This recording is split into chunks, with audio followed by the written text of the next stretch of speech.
Olá pessoal, tudo bem com todos? Meu nome é Jadir Rezende Neto, eu sou professor do curso Êxito das disciplinas Direito Administrativo e Direito Ambiental. Sou procurador federal da Advocacia Geral da União e hoje, dando sequência, é a nossa semana de nano-revisão para o exame de segunda fase da OAB.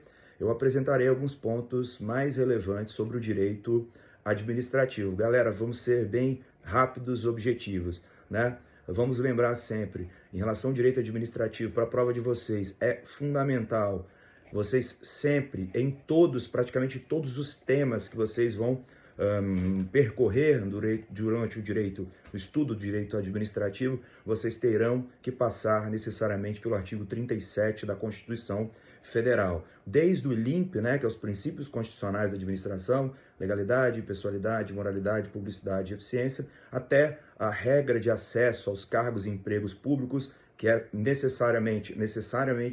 primacialmente através de concurso público, né? Temos aquelas exceções em relação aos cargos em comissão, de livre provimento e livre exoneração, mas a regra é concurso público. A vedação, a acumulação remunerada de cargos públicos, né, que só tem aquelas exceções previstas para 2 cargos de professor, um cargo de professor e outro cargo técnico-científico, ou 2 cargos privativos de profissionais de saúde com profissões regulamentadas. Pessoal, é também no artigo 37 que está previsto ali o teto do funcionalismo público, certo? Então, o artigo 37, ele contém, portanto, uma série de disciplinas, né, disciplinamentos fundamentais para a prova de vocês. Não sabe a resposta da questão?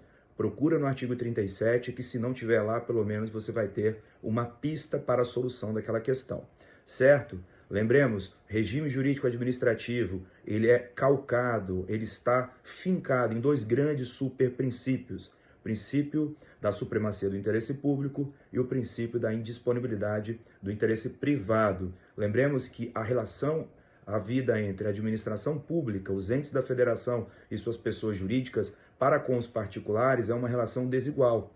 A administração fica numa posição hierarquicamente superior. Isso porque, grosso modo, ela persegue a supremacia do interesse público, a concretização do interesse público. Já nesse tópico específico, vamos passar para um segundo ponto: intervenção do Estado na propriedade. Pessoal, a propriedade privada, ela é um direito fundamental de todo e qualquer cidadão, correto? Mas ela pode sofrer restrições justamente na esteira desse princípio da supremacia do interesse público. O Estado pode, portanto, intervir desde uma modalidade mais branda de intervenção, que seria, por exemplo, uma servidão administrativa, uma ocupação temporária, uma limitação administrativa, um tombamento, certo? Até mesmo a intervenção supressiva do direito de propriedade, que é a desapropriação, certo? A desapropriação, portanto, calcada nessa supremacia do interesse público, ela retira efetivamente a propriedade do particular e incorpora, portanto, ao domínio público, correto? Sobre a desapropriação, que cai bastante na prova de vocês, já vi várias questões, seja peças, seja questões discursivas, cobrando. Lembremos, existem algumas modalidades, algumas espécies de desapropriação. A desapropriação direta, que é aquela por necessidade ou utilidade pública, ou por interesse social, está lá no artigo 5º, inciso 25 da Constituição. Para essas modalidades de desapropriação, direta por utilidade ou necessidade pública e interesse social, indenização, lembre-se, prévia, justa e em dinheiro, né? Lembremos ainda, o início da desapropriação se dá com a publicação, edição e publicação do decreto de utilidade ou necessidade pública ou interesse social. Esse decreto, pessoal, ele tem um prazo de caducidade, ou seja, uma vez decretado, publicado o decreto que declara determinado imóvel como de interesse público, necessidade, utilidade pública, a administração vai ter o prazo de 5 anos para ultimar, para iniciar o processo de desapropriação, seja amigável, seja judicial, como é comumente. Já se a desapropriação se der por interesse social, lá da Lei 4.132, o prazo de caducidade é de 2 anos. Mas atenção, se esse prazo de 5 anos for consumido, a administração resolva, mais uma vez, declarar, né, editar um novo decreto para declarar aquela área de utilidade pública, ela necessita primeiro, esgotado o prazo de 5 anos, respeitar o intervalo de 1 ano, ou seja, tem que haver um interstício de 1 ano após a expiração do prazo de 5 anos. Somente após esse 1 ano ela pode novamente declarar aquele imóvel, né, como utilidade pública e dar início, portanto, ao processo de desapropriação. Pessoal, agora essas hipóteses são as hipóteses de desapropriação direta. Temos ainda uma hipótese de desapropriação confiscatória, ou seja, nessa desapropriação confiscatória, que ocorre quando são encontradas culturas ilegais de plantas psicotrópicas ou exploração de trabalho escravo dentro de uma gleba, de um imóvel, seja público, seja rural ou seja urbano. Nesse caso, o proprietário vai perder direito à propriedade sem nenhuma indenização. Está lá no artigo 243. Lembre-se, pessoal, por isso que ela é chamada de desapropriação confiscatória ou desapropriação confisco. Né? Uma plantação de drogas, de maconha, por exemplo, numa determinada gleba rural ou mesmo no imóvel urbano, caso o poder público flagre, né, os órgãos de polícia, portanto, né, de persecução criminal, consigam flagrar, enfim, façam a prisão dos envolvidos, esse imóvel que foi usado para essa plantação de culturas ilegais de drogas, ele será confiscado. A administração terá a propriedade dele sem pagar nada. Temos ainda a hipótese de desapropriação sanção. Lembre-se sempre, falou desapropriação sanção, lembre-se de não cumprimento da função social da propriedade. O direito de propriedade, ele é um direito fundamental, mas esse direito fundamental só será regularmente usufruído cumprida a função social, né? E qual é a consequência prática, professor, dessas desapropriações que diferenciam, portanto, das hipóteses regulares de desapropriação? O traço distintivo mais importante é que nas desapropriação sanção, se o imóvel for urbano, o pagamento não será por dinheiro, prévio ajuste em dinheiro, e sim a indenização do proprietário se dará através do pagamento de títulos da dívida pública, certo? Está lá no artigo 182 da Constituição, vocês encontram lá o detalhamento disso. Já se o imóvel for rural, esse pagamento da indenização ele ocorrerá por TDAs, que são as chamadas títulos da dívida agrária, né? Essa desapropriação está lá no artigo 184, ela é de competência da União, é a desapropriação por interesse social para fins de reforma agrária. Agora, uma última hipótese de desapropriação que cai, né, e eu já vi algumas peças, né, cobrando de vocês, problematiza lá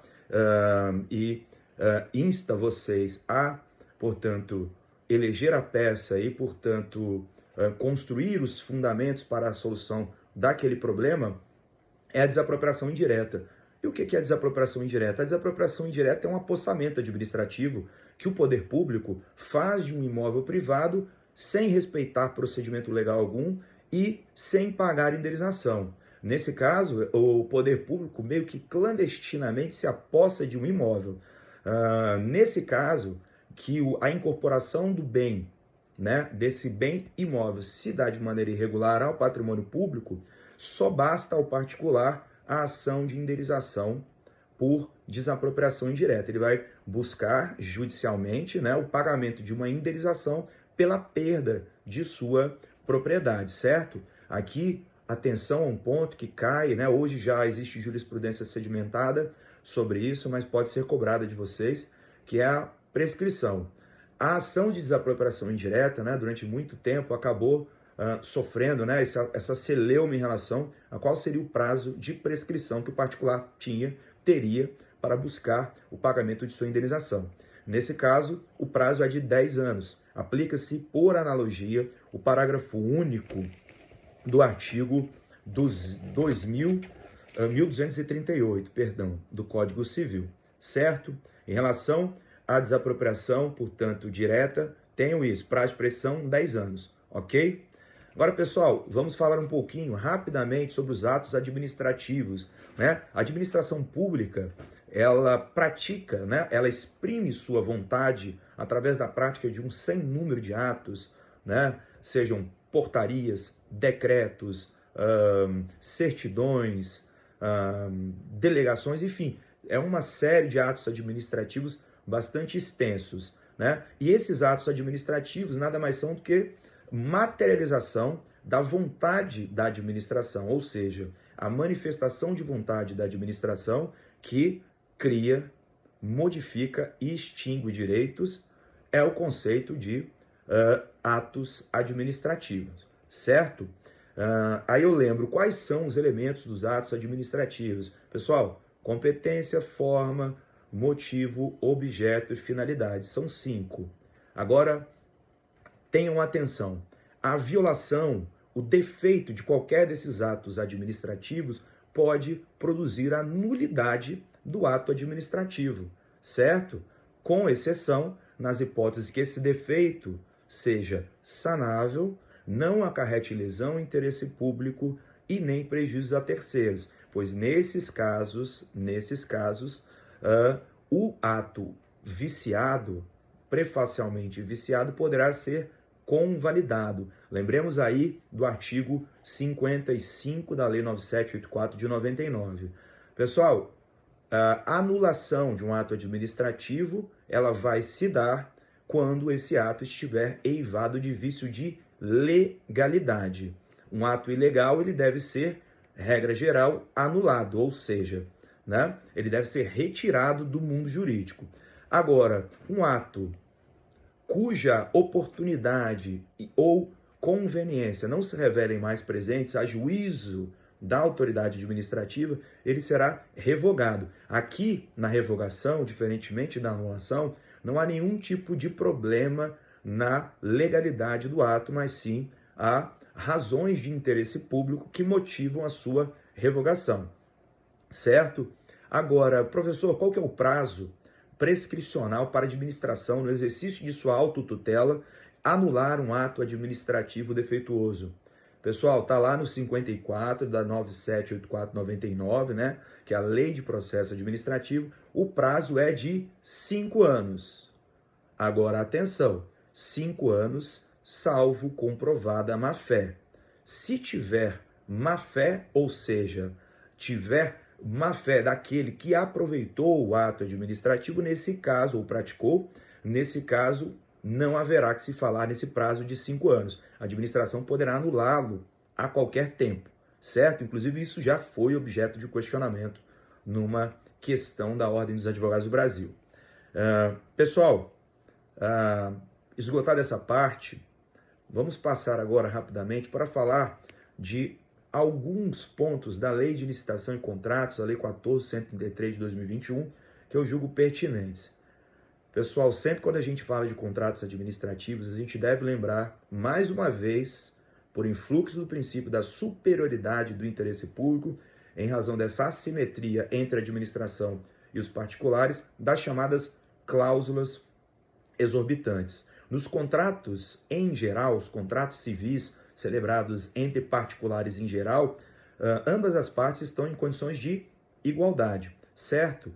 Agora, em se tratando de contratos administrativos que têm no polo contratante, portanto, a administração pública, né, por seus entes federativos ou pessoas jurídicas, autarquias, fundações,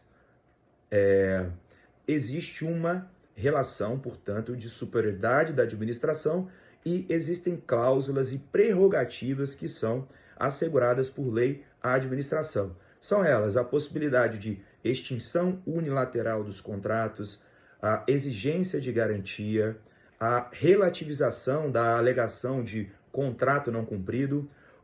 Vejam vocês que, para uma parte, né, cobrar o cumprimento da obrigação de sua coparte, você precisa necessariamente de cumprir a sua obrigação, certo?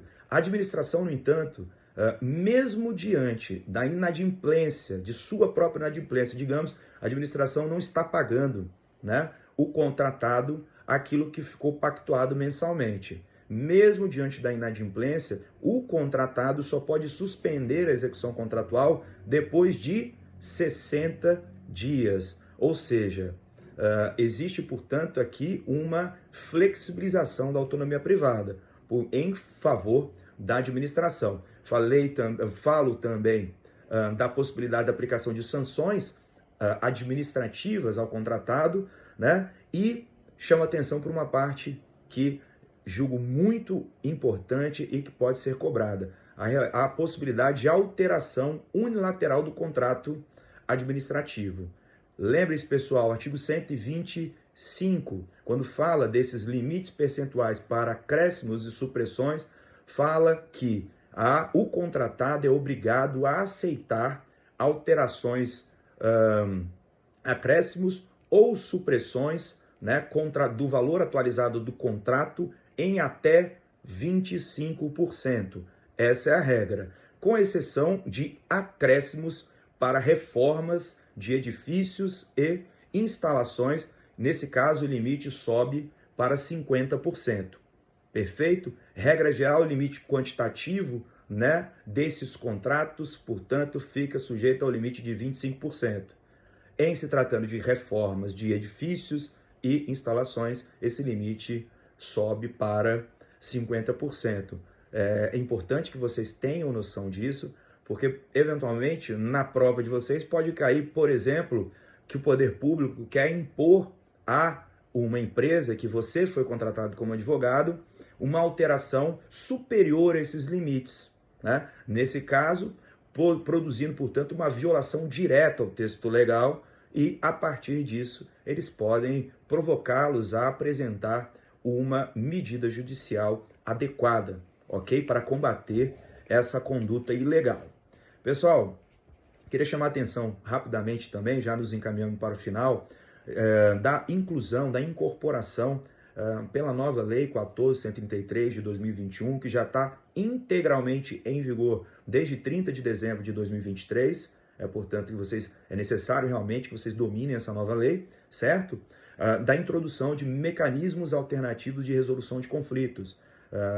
Os contratos administrativos, doravante, para questões patrimoniais disponíveis e reequilíbrio econômico-financeiro do contrato, por exemplo, poderão ser aditados para que haja a adoção de mecanismos alternativos de resolução de controvérsias, tais como, professor, a arbitragem, a mediação, comitê de resolução, a própria conciliação, certo? São mecanismos, portanto, de alteração, alternativos de resolução de controvérsias, né, que, caso não estejam presentes nos contratos, poderão ser aditados, está lá expressamente previsto na lei, para que eles sejam, portanto, incorporados.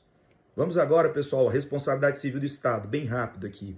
Artigo 37, parágrafo 6º. Falei com vocês, o artigo 37 talvez seja ali o manancial, né, a fonte mais importante para o direito administrativo para a prova de vocês. Então é preciso ter muita atenção. Responsabilidade do Estado por danos praticados, né, por danos ocasionados a particulares, a terceiros em geral. 37, parágrafo 6º, né?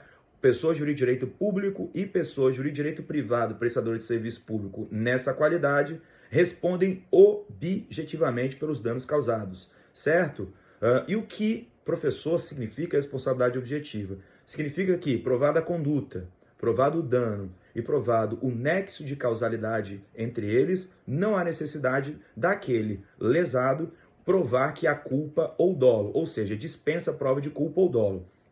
Em relação à administração em geral, se aplica aqui a teoria do risco administrativo, de sorte que o particular fica dispensado da prova de culpa ou dolo, mas a administração pode comprovar, no caso concreto, uma excludente, a incidência de uma excludente de ilicitude, caso fortuito e força maior, e uma vez provadas essas excludentes, ela fica, portanto, exonerada, né, dispensada do dever de indenizar. Agora, faça um temperamento nesse tema em relação à responsabilidade civil por danos ambientais. Responsabilidade civil do Estado por danos ambientais, ela também é objetiva, dispensa a prova de culpa, só que nesse caso não se admite a exclusão, a alegação e nem a aplicação de excludentes de ilicitude, certo? Aqui não pouco importa se foi caso fortuito, pouco importa se há força maior. Se há conduta, se há o dano, se há nexo de causalidade entre elas, a responsabilidade será integral, ok? Não se admite a invocação de excludentes de ilicitude. E pessoal, para terminar, vamos falar um pouquinho de 3 alterações que são extremamente importantes da Lei 8429 de 92, certo? Foram alterações profundas que foram introduzidas pela Lei 14.230 lá em 2021. A primeira, que já caiu desde então várias vezes, inclusive acho que na última prova de vocês, foi abolida a figura culposa. Atos de improbidade administrativa, atualmente, sempre, para sua configuração, eu digo sempre, para sua configuração, necessitam de dolo, e dolo específico. A própria lei, lá nos primeiros dispositivos, ela diz isso, né? A figura culposa, né, que por muitos e muitos tempos foi admitida em relação a alguns tipos da lei de improbidade, não existe mais. Falou em ato de improbidade culposo, tá errado. Já fiquem atentos, né? Prazo de prescrição em face à pretensão em face dos atos de improbidade. O prazo antes era de 5 anos, e era 5 anos, professor, contado do fim do mandato, cargo ou emprego público, certo? Agora, o prazo é de 8 anos, foi alterado, e é 8 anos a partir da data do fato, né? Ou nas infrações permanentes no dia em que cessar a permanência. O prazo era de 5, agora é de 8, do dia do fato nas infrações permanentes do dia que cessar a permanência. E por último, a introdução de um mecanismo consensual, né? O direito sancionador, outrora bastante rígido, né? Ortodoxo, buscava a punição de qualquer maneira. Hoje ele se abre, assim como aconteceu com o direito penal, para alguns mecanismos de resolução consensual, né? Lembremos lá que no direito penal da colaboração premiada, né? Aqui nas ações de improbidade foi incluída a chamada ação por não persecução penal, acordo de não persecução cível, certo? O acordo de persecução cível, uma vez celebrado, busca-se o integral ressarcimento do dano, certo? E a reversão à pessoa jurídica lesada da eventual vantagem indevida auferida pelo ato de improbidade. Pessoal, está lá no 17C, 17D, né? Os requisitos desse acordo, quem o celebra é o Ministério Público. É fundamental que vocês tenham bastante atenção, né, a esses dispositivos. E vamos encerrar aqui a nossa revisão. Agradeço a todos, venha ser êxito.